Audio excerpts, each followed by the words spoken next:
Remember Wii Sports Resort? This 2009 Nintendo classic transformed living rooms into sports arenas, improving on everything that made the original great. It brought friends together for epic sword fights and archery battles. While graphics weren't its strong suit, it excelled at something better, getting people off the couch to play together. Playing together taps into our social nature. Games are simply more fun with friends. Today we're going to revisit everything that made this game special. The ridiculous opening skydive that probably made your mom nervous. The surprisingly addictive island flyover mode, admit it. You spent way too much time collecting those stupid info points. And of course, those epic swordplay battles that definitely didn't end with any broken furniture in your house. So grab a drink, get comfortable, and let's talk about the game that turned your living room into an epic vacation Wii Sports Resort. A game that took the already massively successful Wii Sports formula and somehow made it even better. When this game dropped back in 2009, it didn't just meet expectations, it skyrocketed past them. The game introduced the Wii Motion Plus accessory, which made motion controls actually feel precise for once. Remember trying to bowl in the original Wii Sports and accidentally launching the ball backwards? Yeah, those days were over. What really made this game special was how it brought people together. Whether you were having a heated sword fight with your buddy or trying to outshoot each other in archery, the game just nailed that perfect balance of competitive fun without being frustrating. The reception was overwhelmingly positive, with both critics and players praising the variety of activities and the improved controls. But what's really telling is how people still talk about this game today. It's remembered as one of those rare sequels that actually improved on everything that made the original great. The game took everything we loved about the original and cranked it up to 11. We got the classics like bowling and golf, but then they threw in stuff like swordplay and wakeboarding. It's like they took our childhood dreams of being a samurai who also wakeboards and said, yeah, we can make that happen. The best part? All these activities felt connected through Woohoo Island. It wasn't just a random collection of sports, it was a vacation destination where you could skydive in the morning and go canoeing in the afternoon. The whole package just worked. Looking back, Wii Sports Resort did exactly what a sequel should do. It respected what made the original great while adding meaningful improvements. It's the rare case where bigger and better actually meant something. Man, that opening sequence though. You know, the one where you skydive onto Woohoo Island, no lengthy cutscenes, no boring tutorials, just you, free-falling through perfectly blue skies with Woohoo Island sprawled out below. It's brilliant how they use this sequence to both show off the improved Motion Plus controls and give you a bird's-eye view of where you'll be spending your time. The way they transition from this exhilarating skydive into the peaceful landing on the beach sets the perfect tone for what's coming. It's like Nintendo saying, welcome to vacation, here's everything you can do. And let me tell you, back in 2009, this was mind-blowing stuff. Let's talk about one of the most underrated parts of Wii Sports Resort, the island flyover mode. You know what's wild? This mode basically turned a sports game into an exploration adventure, and it worked perfectly. You're piloting a tiny plane around Woohoo Island, discovering all these little secrets and landmarks. It felt natural, like you were actually steering a little aircraft around this virtual paradise. What really got me hooked was the collection aspect. There were 80 different points of interest to find, and each one gave you this little info card about the location. It turned into this addictive, just one more landmark kind of thing. Before you knew it, it's 3 a.m. and you're still circling the island looking for that one spot you missed. Looking back now, it was basically Nintendo's way of showing off their entire game world, while letting us feel like tourist pilots. And you know what? That's exactly what made it special. It wasn't trying to be some hardcore flight simulator. It was just pure, simple fun. The best part? You could do this solo when your friends weren't around, and it was still incredibly entertaining. No pressure, no competition, just you and your little plane exploring this weirdly charming island. Man, they really don't make games like this anymore. Let's talk about the basketball mode, and man, this one's actually pretty solid. You've got 3 different ways to play: 3-point contest, pickup game, and that weirdly addictive free throw challenge. The 3-point contest is probably where you'll spend most of your time. The Motion Plus controls actually make it feel like you're shooting. None of that weird flailing from the original Wii Sports. You actually have to get your timing and form right, which is surprisingly satisfying when you nail that perfect swish. The pickup game is where things get interesting. It's basically 3-on-3, and while the AI teammates can be a bit special sometimes, it's still fun. Plus, there's something hilarious about watching Miis waddle around the court trying to play defense. Here's what I love most. It's genuinely challenging without being frustrating. Remember those sports games that were either way too easy or controller-throwingly hard? This hits that sweet spot right in the middle. They didn't try to make NBA 2K with motion controls. They made something that's just plain fun to play. Let's roll into bowling, and yeah, it's just as addictive as you remember from the original. But this time, they actually fixed all those weird control issues that used to drive us nuts. Remember those times when you'd swear you threw it straight, but the ball went into the gutter anyway? That's gone.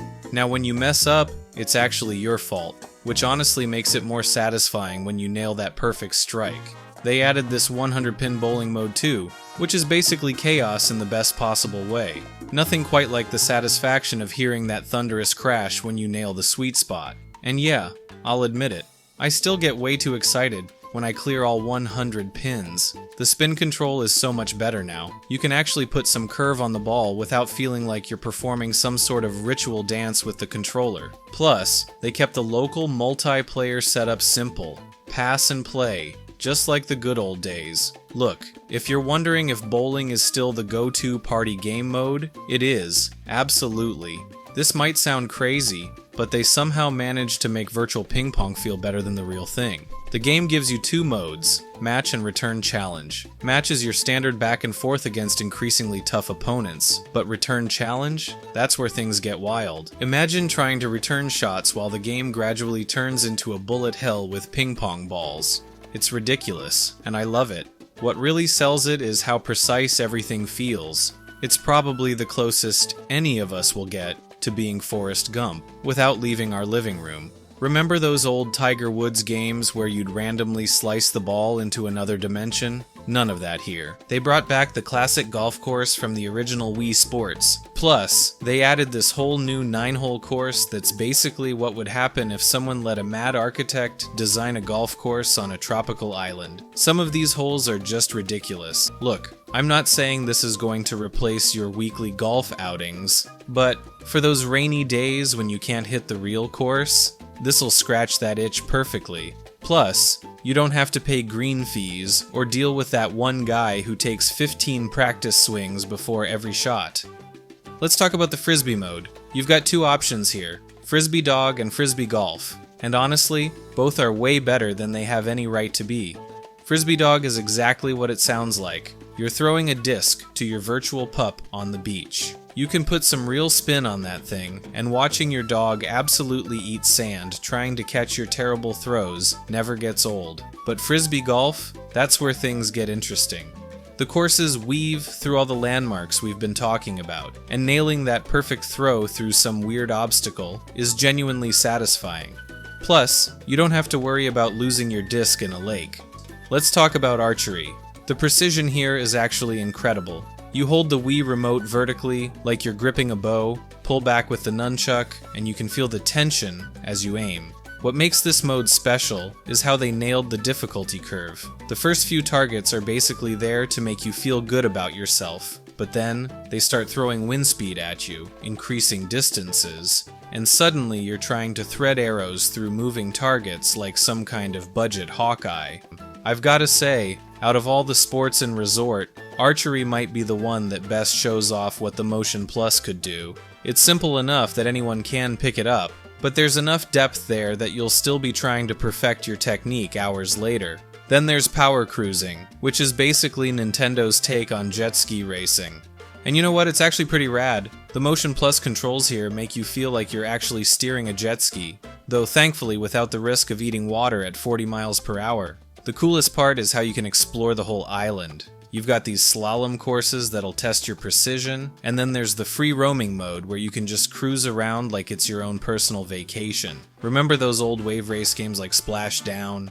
It's kind of like that. What really sells it is how they nailed the water physics. Hit a wave just right and you'll get some serious air. Mess up and you'll lose all your momentum. It's one of those easy to learn, tricky to master situations that'll keep you coming back. My favorite part? The sunset runs. There's something weirdly peaceful about just cruising around the island when the sky turns orange. It's like the developers knew sometimes you just want to chill out after a long day. Sure, it's not the deepest game mode in the collection, but it doesn't need to be. It's just pure, simple fun. Exactly what we needed more of back then, and honestly, what we could use more of now. Now, speaking of water sports, wakeboarding is way more fun than it has any right to be. You're basically getting towed around the island, pulling off tricks that would definitely end with a face full of water in real life. The controls are actually pretty solid here. Lean the remote to shift your weight, release at the right moment to catch some air, and twist to pull off these ridiculous spins. It's got that perfect one more run feeling. You know, where you keep telling yourself, okay, this is the run where I nailed that perfect 720. They really nailed the progression too. At first, you're just happy to clear the wake without eating it.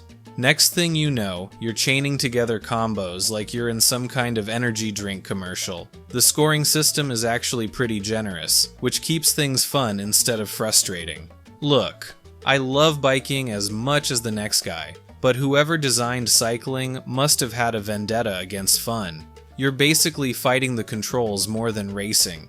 The idea sounds cool on paper, pedaling with the Wii Remote and nunchuck by moving them in circles. But in practice, it feels like you're churning butter while having a mild panic attack. Your arms get tired way before you've had any actual fun. And the races themselves? They somehow manage to make biking around a beautiful tropical island boring. You're stuck following these predetermined paths that make you feel like you're on the world's most restrictive island tour. Want to go off-road and explore? Too bad.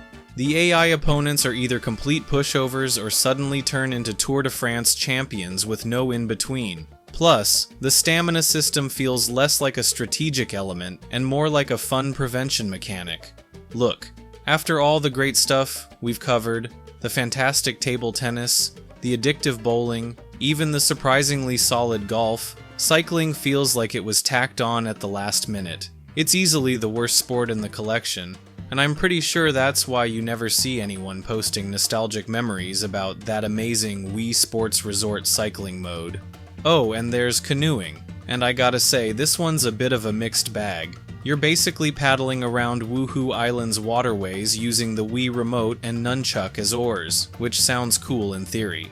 The thing is, they really dropped the ball on the execution here. Remember those times when you're trying to steer a shopping cart with a bad wheel? That's basically what controlling your canoe feels like. You'll spend half your time fighting the controls, and the other half wondering why you're not just playing power cruising instead. They tried to make it interesting with time trials and these scenic routes around the island, but man, it gets old fast. The motion controls are just finicky enough to make you feel like you're doing a weird arm workout instead of actually having fun. Look, I wanna like it. The idea of a chill paddle around the island sounds great, but when you're constantly overcorrecting your steering and your arms feel like they're about to fall off, it's hard to enjoy the scenery. It's probably one of the few sports in the collection where I found myself saying, yeah, that's enough of that after just a few tries. Now for my absolute favorite part, swordplay. I know it sounds simple, but this mode is pure gaming gold. The controller actually tracks your sword movements one-to-one, and it feels incredible. The game mode breaks down into 3 parts. You've got your classic one-on-one duels where you're trying to knock your opponent off the platform.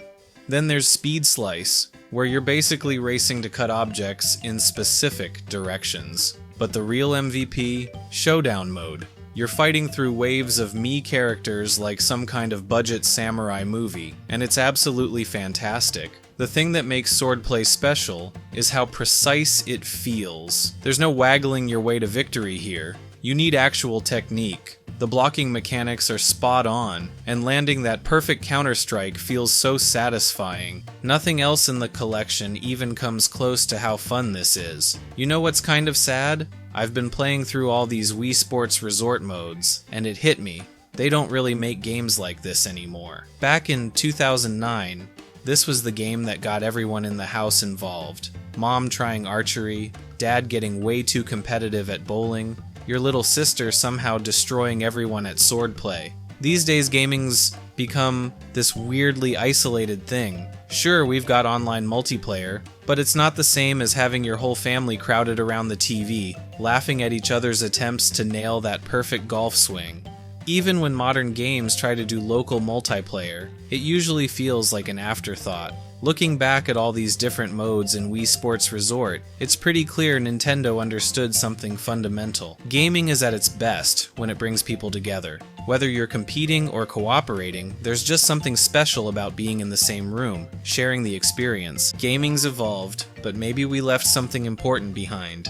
You need to watch this video about what AAA devs must learn from Helldivers 2, and remember, seek to learn, not judge.